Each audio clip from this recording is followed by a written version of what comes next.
Aumenta a pressão sobre o secretário de Defesa dos Estados Unidos depois do vazamento de informações sensíveis num grupo de mensagens. Nesse grupo, além de funcionários do alto escalão, havia um jornalista e ele recebeu dados sobre o plano de ataque contra o Iêmen. O secretário Pete Hegseth reiterou nesta quarta-feira que as informações compartilhadas não continham planos de guerra. O episódio foi todo revelado pela revista The Atlantic. Eu converso ao vivo com a correspondente Mariana Janjácamo, que está em Washington, imaginando a repercussão enorme que essa história deve estar tendo aí nos Estados Unidos, né, Mariana? Boa noite. Márcio, boa noite a todos. A repercussão é gigantesca. Esse é o assunto que dominou as manchetes aqui de praticamente todos os jornais nos Estados Unidos. Também é um assunto super discutido nas redes sociais e tem levado a pedidos para que Donald Trump demita o secretário de Defesa, Pete Hegseth, que já era uma figura polêmica. Inclusive, havia dúvidas sobre se a nomeação dele iria ser confirmada pelo Senado ou não. A Hakeem Jeffries, que é o líder da minoria democrata na Câmara dos Deputados, pediu para que Donald Trump demita o secretário de Defesa, disse que a situação é muito grave, mas Trump defende o secretário e diz que essa história toda não passa de uma caça às bruxas, o termo que Trump usa para se dizer vítima de uma perseguição política.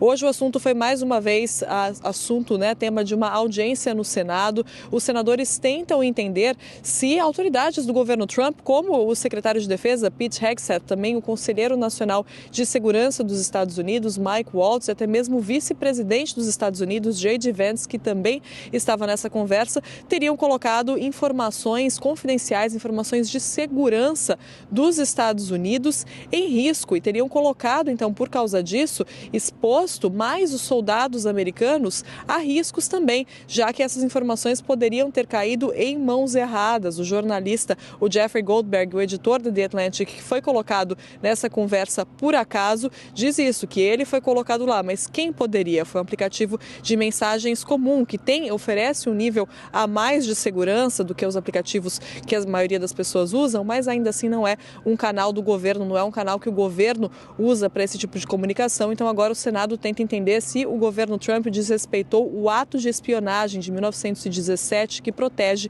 essas informações de defesa nacional, que protege essas informações de segurança. Agora, Márcio, como você disse, Pete Hegseth disse que nenhuma informação sigilosa foi compartilhada, disse que as conversas não tinham informações de localização, de rotas de voos, mas nesta quarta-feira o editor da The Atlantic publicou prints, então fotos da tela dessas conversas, mostrando que o grupo falou sim sobre horários, sobre inclusive os tipos de armas de ataques que seriam feitos no Iêmen. A gente separou um trecho do que disse o secretário de Defesa americano, vamos ouvir.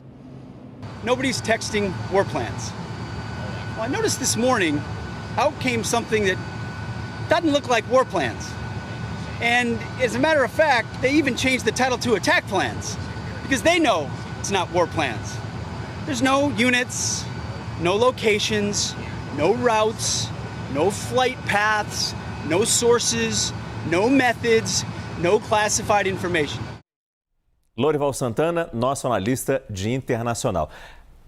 Para começar, a gente talvez não consiga confiar numa pessoa que dê entrevista de boné e falando dessa forma tão simples de algo que parece ser tão grave, né, Lorival? Boa noite. Boa noite. Basta olhar a reprodução que a Atlantic fez hoje das mensagens.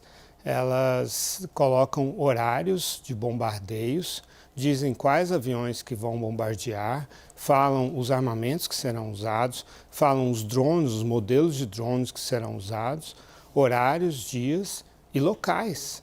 Então, veja, a Rússia ela tem a capacidade, existe uma unidade do Kremlin de hackers chamada ATP-44, que já demonstrou a capacidade de quebrar o código do Signal.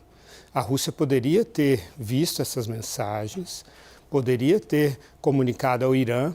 Lembre que a Rússia depende do Irã para ter drones, para ter foguetes e mísseis para usar contra a Ucrânia.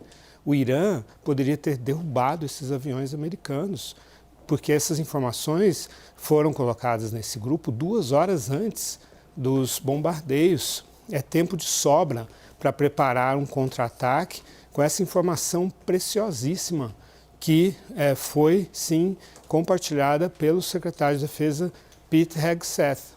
Veja, quando essas pessoas foram nomeadas, foram indicadas pelo Trump, eu me lembro de ter escrito e falado sobre isso já no dia 16 de novembro, o quanto eles eram despreparados. O Hegseth não tem nenhuma experiência de liderança em nenhum órgão, qualquer um, muito menos de defesa. Ele apenas lutou como soldado, e isso é louvável. O Trump nunca lutou, né? Escapou 5 vezes da guerra do Vietnã.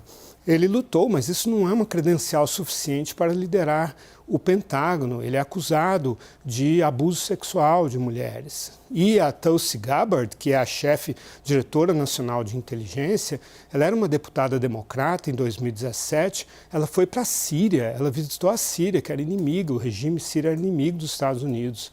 Ela voltou afirmando coisas que só a Rússia dizia, negando que tinha sido usado armas químicas contra o povo sírio.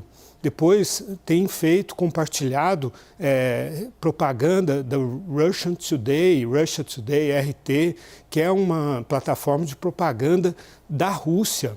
Quando foi aventado o nome dela, funcionários do departamento dessa Direção Nacional de Inteligência disseram que ia pedir demissão, porque tinham receio de que ela faria uma gestão em favor da Rússia. E agora a gente está vendo não só esse episódio, mas a forma como o presidente Trump está agindo em favor da Rússia nesse conflito com a Ucrânia.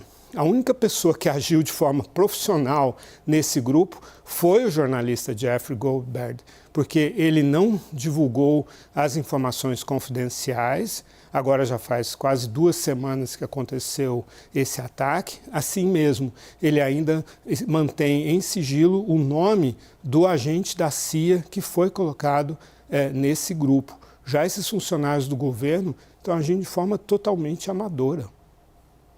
Donald Trump, nesse segundo governo, ele disse que ia se cercar de pessoas leais, fiéis a ele. Começa a colher esses frutos agora. E os problemas não ficam apenas com o presidente americano, mas podem resvalar para o mundo. E essa é a preocupação de todos nós aqui. Muito obrigado, Lorival Santana.